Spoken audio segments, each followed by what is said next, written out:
Somewhere in France right now, a professor is writing a paper on a salary paid by French taxpayers, based on research funded by a French public grant, at a university that will soon pay a private company to let its own faculty read that paper once it's published. That sequence: taxpayer funds the work, taxpayer funds the university, university pays again to access the finished product, repeats across nearly every country with a serious research sector on Earth, and it's been running largely unchanged for decades. Here's the number that should stop you. Elsevier, the largest academic publisher on Earth, reported an adjusted operating profit margin of 38.1% in 2025. Apple's margin that same year was around 28%. Google's was around 25%. Microsoft's was around 34%. A company that manufactures nothing, mines nothing, and pays the people who write its core product exactly $0 is out-earning three of the most valuable technology companies in the world, companies that spend billions annually on research and development, factories, and data centers that Elsevier simply doesn't need to build. That's not a coincidence, and it isn't really a mystery either once you see the mechanism underneath it. By the end of this video, you'll understand exactly how a publisher gets its entire product for free, the specific French deal that shows this system working in real time right now, and why the same government funding the research is also the one footing the bill to read it back. The basic mechanism here is almost embarrassingly simple once you lay it out in order, which is probably why it survives so much criticism without ever really changing. A researcher, usually paid by a public university salary and a government or foundation grant, writes a paper. They submit it to a journal for free. If accepted, that same researcher is frequently asked to sign over the copyright to the publisher, sometimes without payment at all, meaning the university that funded the work no longer even owns the finished output of its own research. The publisher then needs the paper checked for quality, so it recruits 2 to 4 other researchers, again unpaid, to read it closely, catch errors, and recommend acceptance or rejection. Those reviewers are almost never paid either, though a small number of journals have recently begun experimenting with modest payments, sometimes as little as $100 per review, specifically because the traditional unpaid system has started producing slower, thinner reviews as the volume of submissions grows faster than the pool of willing volunteers.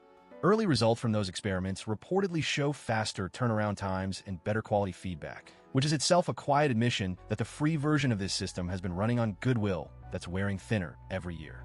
Once the paper clears review, the publisher typesets it, assigns it a permanent identifier, and posts it online, often behind paywall. Editors, frequently senior academics, also typically volunteer their time overseeing this entire process for a given journal, adding a fourth layer of unpaid labor most readers never think about. The final step is the one that closes the loop. The university library, the same institution that pays the author's salary, that funded the original research, and that provided several of the unpaid reviewers, now pays an annual subscription fee to read the finished product.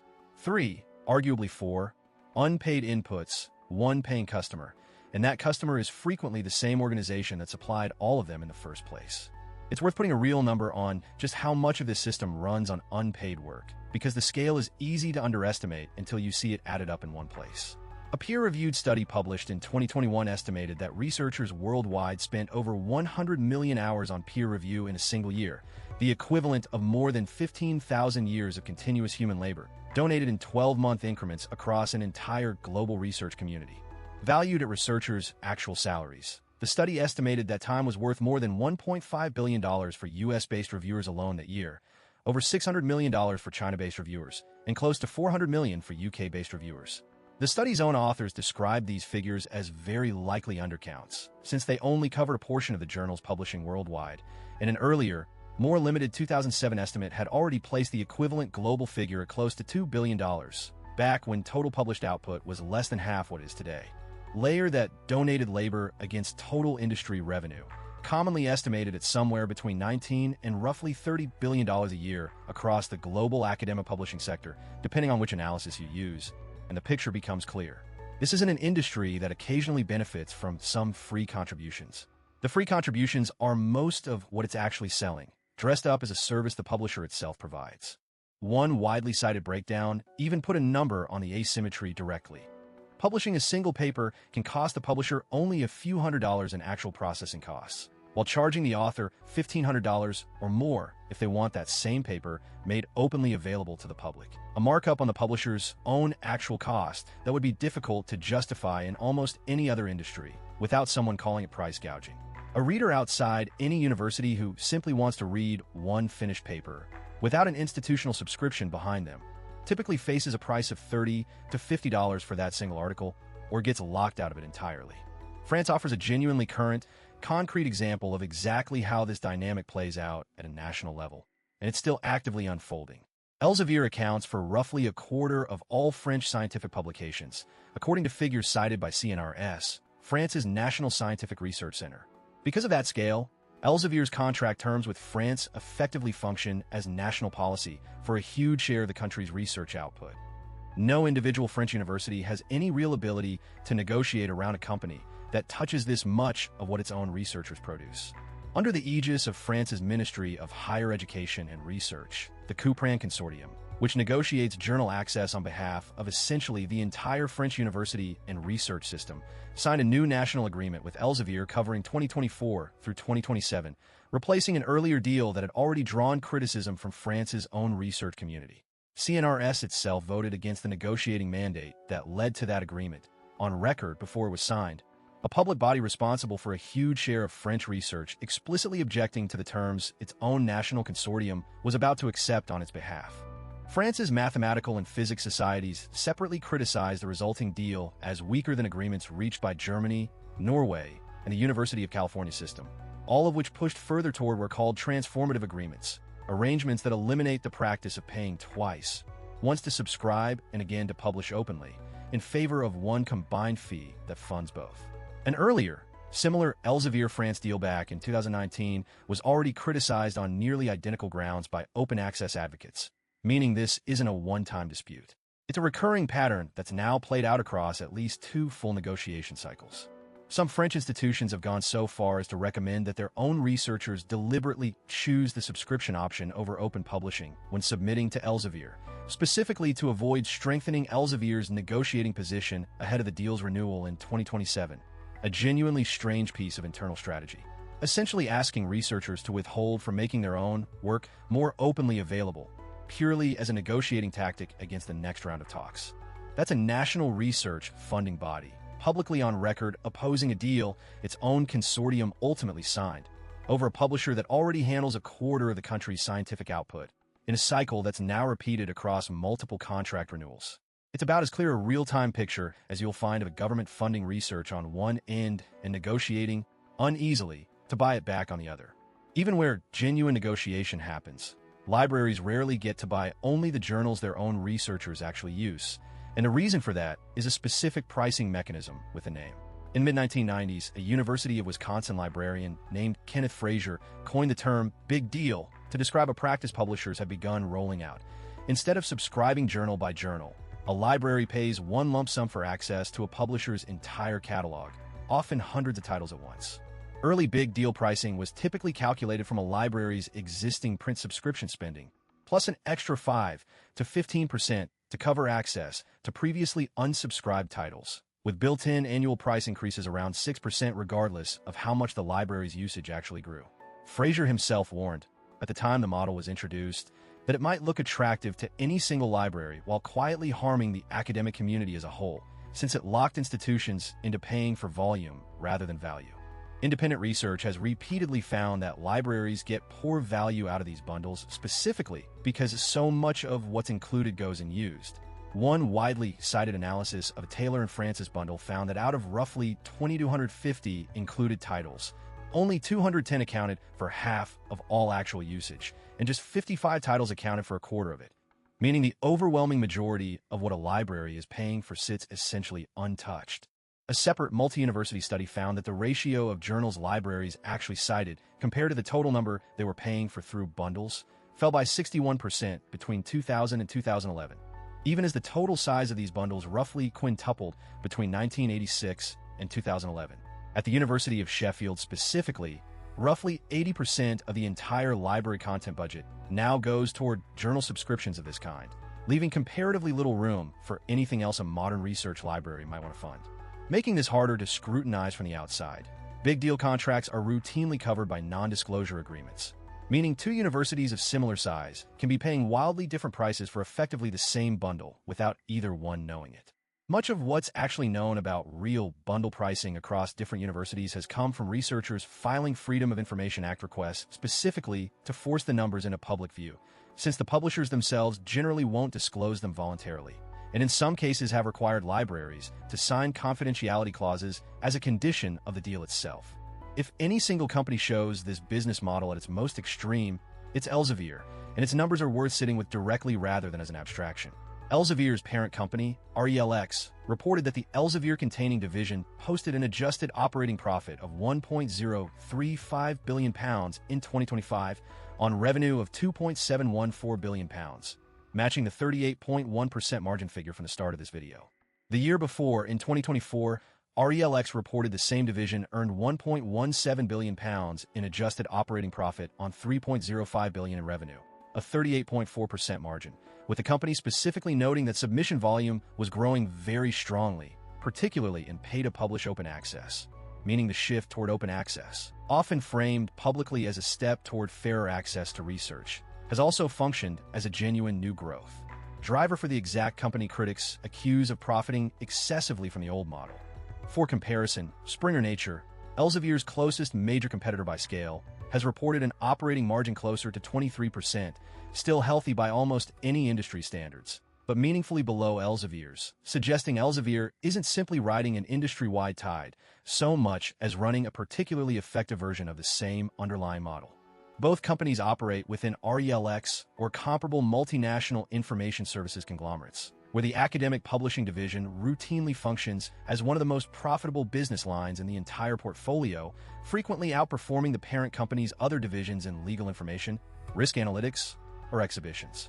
One frequently repeated comparison captures the asymmetry at the heart of this business especially well. Elsevier's profit margin regularly runs ahead of Apple's, Google's, and Microsoft's, three companies most people would immediately recognize as extraordinarily profitable, while its payment to the academic authors and reviewers who actually produce and vet its core content is, as a matter of standard practice, $0. None of this makes Elsevier unique in kind. It makes Elsevier the clearest, most heavily scrutinized example of a profit structure the entire industry shares, simply because its scale and its public financial disclosures as part of a listed parent company make its numbers easier to actually see than most of its competitors. Put every number from this video next to each other, and the scale of what's happening becomes hard to write off as an unfortunate quirk of one niche industry. Roughly 100 million hours of unpaid peer review labor a year, worth well over $2.5 billion globally by conservative estimate. A total industry generating somewhere between $19 and $30 billion in annual revenue on top of that donated labor. A flagship publisher running profit margins in the high 30s, comfortably ahead of Apple, Google, and Microsoft, while paying its core contributors nothing.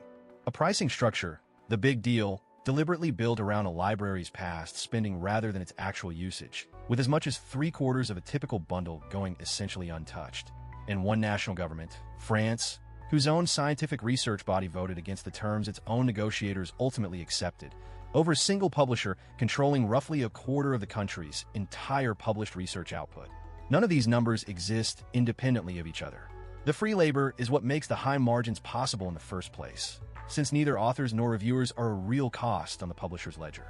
The bundle pricing is what keeps libraries paying for a bloated package they can't easily right-size, even once they've noticed how little of it gets used. And the recurring national-level friction, in France and elsewhere, is what happens when a government tries to negotiate a better deal on behalf of researchers who have no real alternative publishers for major segments of their field. None of this has gone entirely unchallenged, and the pushback has occasionally gotten sharp enough to matter. Boycott campaigns, most famously one organized under the banner The Cost of Knowledge, have periodically pressured researchers to stop submitting papers to, editing for, or reviewing for Elsevier specifically, citing exactly the profit margin dynamics covered in this video. Thousands of researchers have signed on to such pledges over the years, though enforcement is entirely voluntary, and a researcher whose career depends on publishing in a handful of prestigious, Elsevier-owned journals faces a genuinely difficult trade-off between principle and professional survival every time a boycott asks them to walk away from one. Governments and universities in Germany, Sweden, and elsewhere have at points walked away from Elsevier negotiations entirely rather than accept unfavorable terms, temporarily cutting their researchers off from new Elsevier content until better deals were reached, a leverage move that only works when an entire national consortium is willing to absorb months of access gaps as a bargaining chip. And outside the formal system altogether, a Kazakhstan-based researcher named Alexander Albakian built and continues to operate Sci-Hub, a piracy platform that has made tens of millions of paywalled academic papers freely accessible, arguing that publicly funded knowledge shouldn't require a private toll to access, an argument publishers have fought in court for years without fully shutting the platform down, even as internet service providers in some countries have been ordered to block access to it. None of these forms of resistance have fundamentally restructured the industry's economics. Subscription costs have, in aggregate, continued climbing even as open access publishing has expanded, largely because open access simply added a new revenue stream, the author-side processing charge, on top of the old one, rather than replacing it. Precisely the dynamic France's own institutions have flagged as a risk in their more cautious approach to the Elsevier renewal. What the pushback has done is make the underlying numbers, the margins, the free labor, the bundled pricing, impossible for the industry to keep entirely out of public view, forcing exactly the kind of scrutiny that produced most of the figures in this video in the first place. Put the pieces together, and a university library's annual journal subscription bill is a far stranger document than it looks. It's priced on research the university's own faculty produced for free, reviewed for free by researchers at other universities doing the same public salary-funded work, and bundled by the publisher into a package deliberately sized against the library's own prior spending rather than its actual usage. It survives national pushback, like CNRS voting against its own consortium's negotiating mandate, because the alternative, walking away entirely, means cutting an entire country's researchers off from a quarter of their own field's published output overnight. And it survives boycotts and piracy platforms alike, because neither one changes the fact that career advancement in most of academia still runs through publishing in and being cited by exactly the journals this system controls. None of that requires any single actor, an editor, a reviewer, a librarian, to behave badly at any point in the process. Every individual decision along the way, submitting to a prestigious journal, agreeing to review a colleague's paper, a library renewing a bundle it can't easily untangle, makes complete sense from that person's own position inside the system. It only requires a structure where the same money, public research funding, gets extracted from the same public institutions twice. Once to produce the knowledge, and again to read it back, with a private company sitting in the middle of both transactions collecting a margin most other industries would consider extraordinary. So the next time you hear that academic publishing runs on peer review and scientific rigor, remember what that phrase is actually describing underneath the surface. It's describing an industry that receives its core product from unpaid authors, has that product quality checked by unpaid reviewers, an estimated global labor value in the billions of dollars every single year, and then sells the finished result back to the same taxpayer-funded institutions that supplied all of it in the first place, and margins that would make most of Silicon Valley jealous. France's own national research body voting against its own negotiators over a publisher that handles a quarter of the country's scientific output isn't an isolated dispute. It's what this system looks like anywhere it gets examined closely enough, whether that's a French ministry, a German university consortium, or a single librarian somewhere filing a public records request just to find out what their own institution is actually paying. That's the pattern worth remembering here. The paper was never really the product being sold. The permanent, structural need to keep publishing in journals this small handful of companies control, no matter who pays for it twice, was every part of the system, the free labor, the bundle pricing, the national negotiations that keep coming back around every few years, exist because walking away entirely has always been more costly to any single researcher, university, or government than simply paying the bill one more time.